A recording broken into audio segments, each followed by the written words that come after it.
Halo Sobat Besa, jumpa kembali dengan kami di sini. Kali ini kita akan bahas tentang Candi Kalasan Sleman, Yogyakarta.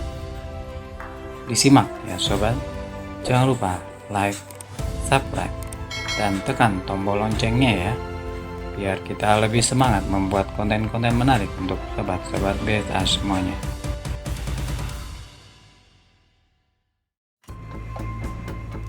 Candi Kalasan terletak di Desa Kalibening, Tirta Martani, Kabupaten Sleman, Daerah Istimewa Yogyakarta.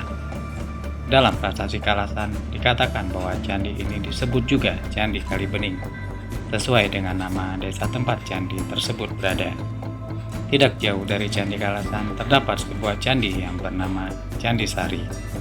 Kedua candi tersebut memiliki kemiripan dalam keindahan bangunan serta kehalusan pahatannya. Ciri khas lain yang hanya ditemui pada kedua candi itu ialah digunakannya pastralepa atau bastralepa untuk melapisi ornamen-ornamen dan relief pada dinding luarnya.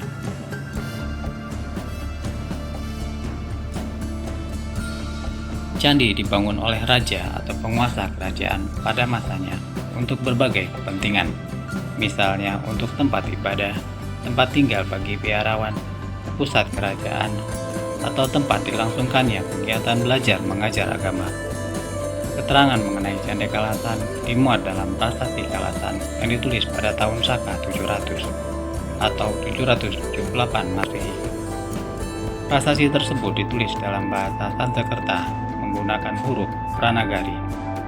Dalam prasasti Kalasan diterangkan bahwa para penasehat keagamaan Wangsa Sailendra telah menyarankan agar Maharaja Teja Purnama Panangkarana atau Rakai Panangkaran, putra Raja Sanjaya dari Kerajaan Mataram Hindu, mendirikan bangunan suci untuk memuja Dewi Tara dan sebuah biara untuk para pendeta Buddha.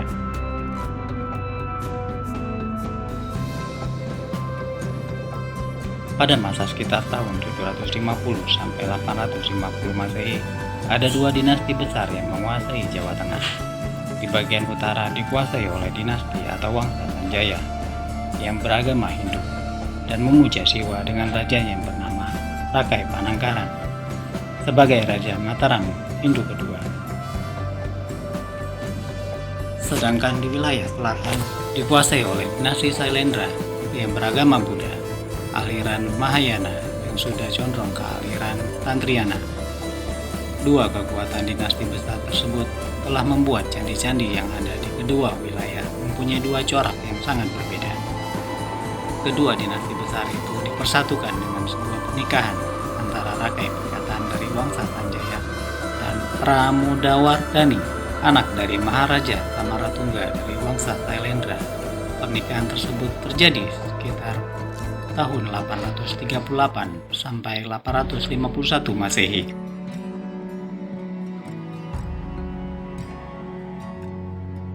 Untuk membangun bangunan suci bagi Dewi Tara, Rakai Panangkaran menganugerahkan desa Kalasan, dan untuk membangun biara yang diminta para pendeta Buddha. Diperkirakan bahwa candi yang dibangun untuk memuja Dewi Tara adalah Candi Kalasan, karena di dalam candi ini semula terdapat patung Dewi Tara, walaupun patung itu sudah tidak berada di tempatnya. Sementara itu, yang dimaksud dengan biara tempat para pendeta Buddha menurut dugaan adalah Candi Sari yang memang letaknya tidak jauh dari Candi Kalasan.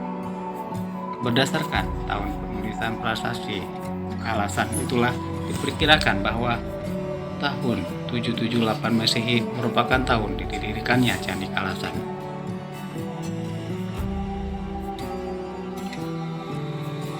Bangunan candi diperkirakan berada pada ketinggian sekitar 20 meter di atas permukaan tanah, sehingga tinggi keseluruhan bangunan candi mencapai 34 meter.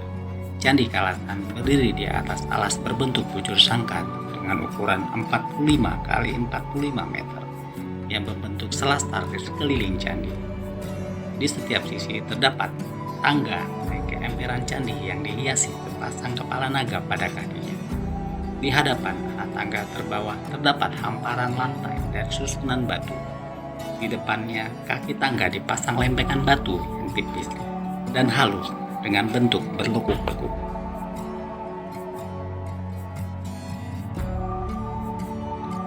Bangunan candi secara keseluruhan berbentuk 4 persegi panjang berukuran 34 kali 45 meter. Terdiri atas ruang utama yang berbentuk bujur sangkar dan bilik-bilik yang menjorok keluar di tengah keempat sisinya. Dinding di sekeliling kaki candi dihiasi dengan pahatan yang bermotif pemuda, yaitu daun kalpataru yang keluar dari sebuah jambangan bulat.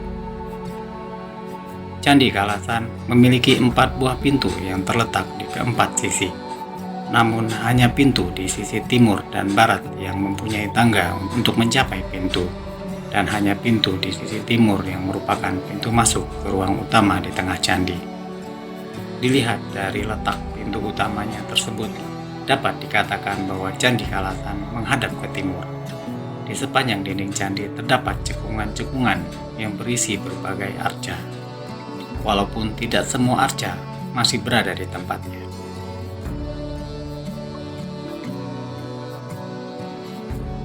Di atas semua pintu dan cekungan selalu dihiasi dengan pahatan bermotif kala.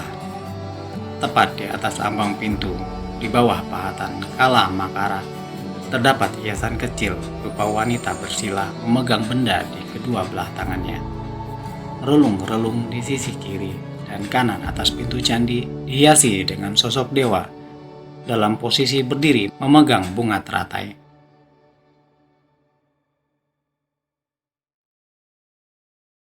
Bagian atas tubuh candi berbentuk kubus yang melambangkan puncak Meru.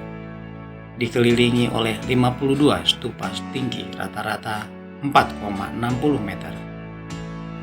Sepanjang batas antara atap dan tubuh candi dihiasi dengan deretan makhluk kerdil yang disebut Gana.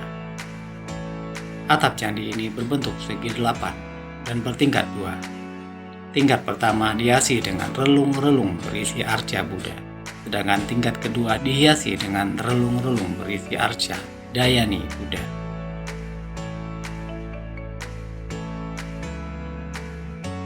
Puncak candi sesungguhnya berbentuk stupa, tetapi sampai saat ini belum berhasil direkonstruksi kembali karena banyak batu asli yang tidak ditemukan. Bila dilihat dari dalam, puncak atap terlihat seperti rongga dari susunan lingkaran dari batu yang semakin ke atas semakin menyempit. Ruang utama candi berbentuk bujur sangkar dan mempunyai pintu masuk di sisi timur. Di dalam ruangan tersebut terdapat susunan batu bertingkat yang dahulu merupakan tempat meletakkan patung Dewi Tara. Diperkirakan bahwa patung tersebut terbuat dari perunggu setinggi sekitar 6 meter. Menempel pada dinding barat, di belakang susunan batu tersebut terdapat semacam altar pemujaan.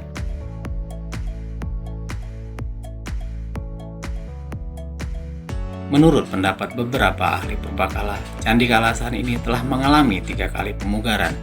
Sebagai bukti, terlihat adanya 4 sudut kaki candi dengan bagian yang menonjol.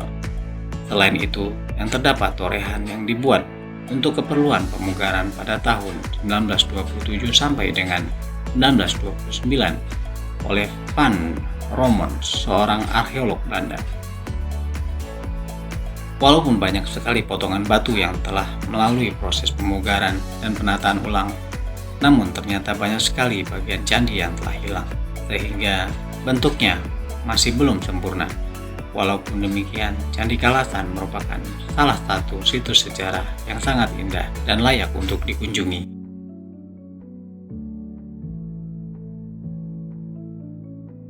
Bagaimana dengan info yang baru saja kami berikan kepada sobat-sobat semuanya? Jika kamu suka dengan video-video seperti ini, silahkan komen di bawah ini.